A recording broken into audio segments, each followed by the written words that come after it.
भूमिरेवावलम्बनं त्वयि जातापराधानां त्वमेव शरणं शिवे। ఓం శ్రీమాత్రే నమః. ఓం నమః శివాయ. శివానంద లహరి రోజుకో శ్లోకంలో ఈరోజు 90వ శ్లోకం గురించి నేర్చుకుందాం. ముందుగా శ్లోకం. వచసాచరితం వదామి శంభోః అహముద్యోగ విధాసు తే ప్రసక్తః మనసా కృతిమీశ్వరస్య సేవే శిరసా చైవ సదా శివం నమామి.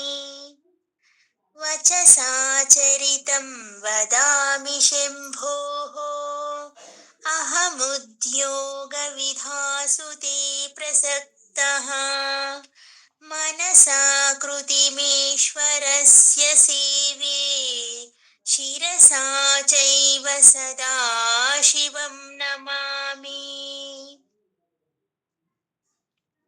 గత శ్లోకంలో ఏమో ఆయన ఏమన్నారు, మామూలుగా సాత్విక పూజ నీకు నచ్చటం లేదు, తాడనం చేస్తేనే నువ్వు మాట వింటావు అంటున్నారు.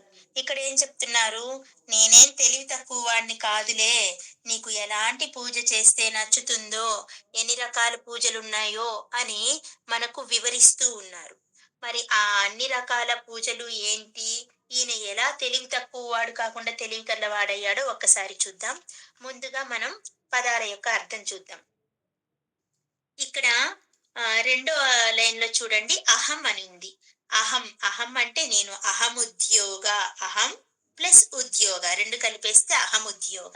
అహం అంటే నేను, తే నీ యొక్క, ఉద్యోగ ఉన్నత యోగముల యొక్క విధానముల యందు, అప్రసక్త నాకు పరిచయం లేదు, పరిచయం లేని వాడిని, వచస వాక్కు చేత, శంభోహో సుఖస్వరూపుడవైన, తే నీ యొక్క, చరితం చరిత్రను, వదామి చెప్పుచున్నాను, మనసా మనస్సు చేత, ఈశ్వరస్య ఈశ్వరుడువైన, తవ నీ యొక్క, ఆకృతిం ఆకారాన్ని, సేవే సేవిస్తూ ఉన్నాను, శిరస శిరస్సు చేత, సదాశివం నిత్య సుఖస్వరూపుడవైన, త్వామేవ నిన్ను మాత్రమే, త్వాం ప్లస్ ఏవ నిన్నే, నమామిచ నమస్కరిస్తూ ఉన్నాను. ఓ శివ, ఎన్ని ఎన్ని రకాల సంబోధనలు చేశారో చూడండి. శివ అంటున్నాడు, శంభో అంటున్నాడు, ఈశ్వర అంటున్నారు. ఇక్కడ చూడండి, మనసా కృతిమీశ్వరస్య అని చెప్తున్నారు. అలాగా శివ, ఉత్తమ శివయోగముల పరిచయం నాకు లేదు. మనస్సు అలా పరిచయం ఉండాలంటే ముందు మనసు స్థిరంగా నిలవాలి. అలా నాకు మనస్సు స్థిరంగా నిలవదు. నాకు ఎప్పుడు నిన్నే ధ్యానించాలి అంటే మనసు స్థిరంగా నిలవదు.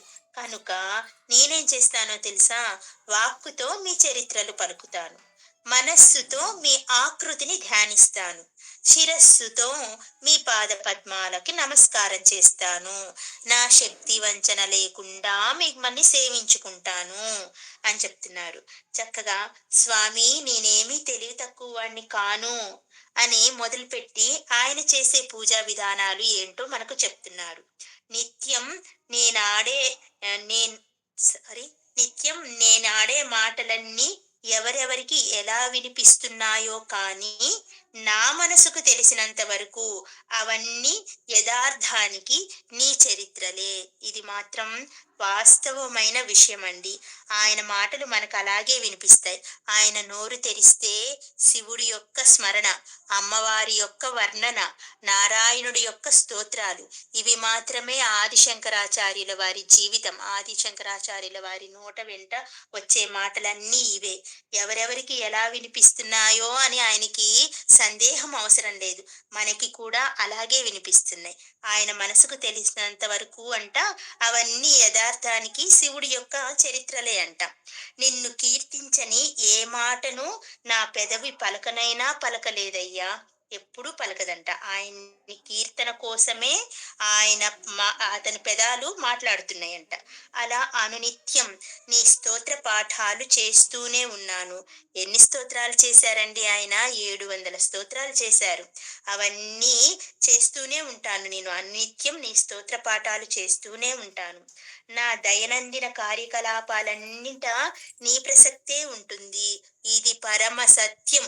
నిజంగానే ఆయన ప్రతిరోజు మనకి దైనందిన కార్యకలాపాలేంటి? లేవడం, వండుకోవడం, తినడం, పడుకోవడం. ఇవే మన దైనందిన కార్యకలాపాలు. కానీ ఆయన కార్యకలాపాలేంటి? నీ ప్రసక్తి మాత్రమే ఉంటుంది. ఏ పని చేస్తున్నా నేను నీ పని చేస్తున్న వాడినే అవుతున్నాను. ఆయన ఏ పని చేసినా శివుడి కోసమే. శివుడు కనిపిస్తూనే ఉంటాడు తను చేసే కర్మ అంతటిని. అటువంటి స్థితిలో నేను నా కర్మలన్నీ నిర్వహించుకుంటూ ఉన్నాను. నోటి మాటతో, కర్మ దేహంతో నేను చేయలేని సేవలన్నీ నోటితో, చేతితో అంటే చేసే కర్మతో, దేహంతో చేసే సేవలన్నీ నేను చేయలేని సేవలన్నీ ఇలా నోటితో, చేతితో, దేహంతో చేయలేని సేవలన్నీ ధ్యానమందు చేస్తున్నాను. యథావిధిగా మనస్సు చేత సంపూర్ణంగా జరిపిస్తూనే ఉన్నాను. ఒకవేళ నోరు అలసిపోయి ఆగిపోయిందేమో, చేతులు పూజ చేసి చేసి దేహం అదే ఏంటి విశ్రాంతి కావాలని కోరుకుంటుందేమో. అలా అవి చెయ్యకపోయినా కానీ ధ్యానమందు యథావిధిగా మనస్సులో నిన్ను నిలుపుకొని సంపూర్ణంగా జరిపిస్తూనే ఉన్నాను నీ పూజ.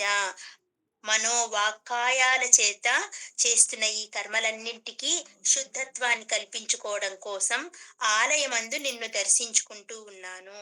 నా ఉత్తమాంగమైన శిరస్సును నీ మందు ఎప్పుడూ వినయంగా వంచి నీకు నమస్కరిస్తూ ఉన్నాను అని చెప్తున్నాడు. ఈ మనోవాక్కుల చేత ఎప్పుడన్నా శుద్ధి తప్పిద్దేమో, అశుద్ధి కలిగిద్దేమో అన్న భావనతో ఆ శుద్ధత్వాన్ని ప్రతిరోజు కల్పించుకోవడం కోసం నీ ఆలయమందుకొచ్చి నేను దర్శించుకుంటూనే ఉన్నాను. నా ఉత్తమాంగమైన శిరస్సును నీ ముందు ఎప్పుడూ సవినయంగా వంచి నమస్కరిస్తూ ఉన్నాను అన్నాడు. ఇక్కడ ఈయన ఎన్ని రకాల పూజలు చేస్తున్నాడు? 3 రకాల పూజలు. 3 రకాల పూజలంటే త్రికరణ శుద్ధిగా చేస్తున్నాడు. అసలు ఏమి చేయగలడు? ఏమి చేయలేడు? పూజా విధానం ఏంటి అనేది చక్కగా వివరించారు. ఆ వివరణ ఏందో మనం కూడా తెలుసుకుందాం చక్కగా. ఓం నమః శివాయ.